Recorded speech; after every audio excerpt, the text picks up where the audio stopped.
Hello, good morning বন্ধুরা। সকাল সকাল আরেকটা ভিডিও লই চলে আইছি। এই যে আজ যে মর্নিং ডিউটি, তাই তাড়াতাড়ি উঠিয়ে রান্না বাড়া করে লইছি, তারই কিছু ভিডিও।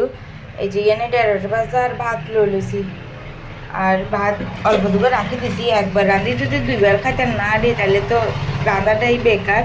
এই যে রাতের লাগে রাখি দিছি, আর রাতের অল্প তো 1:30 বাজে রেখে দিছি। আর হয়েছে জানি মাছের তেল দিয়ে রে বরবটি দিয়ে ভাজি করছি। আজ জন্য যদিও একদিন কালিয়ার গরম করিয়ে আবার লইছি।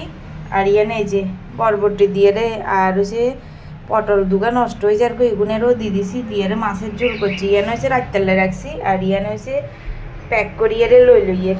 আর ইয়ানাতে শশা কাটি লইছি, শশারও অল্প তো কাঁচামরিচ। আর মুড়ি আর বাদাম আছে, এখানে আর খুলিয়ে দেখি না, একবার ডাক না লাগাই দিলে আবার লাগাই মানে খুলতে একটু কষ্ট হয়। যাই হোক, সময়ও কম, তাড়াতাড়ি জন লাগবো। টাটা, বাই বাই, ধন্যবাদ। ভিডিওটি যদি ভালো লাগে তাহলে একটা লাইক কমেন্ট করে দিও।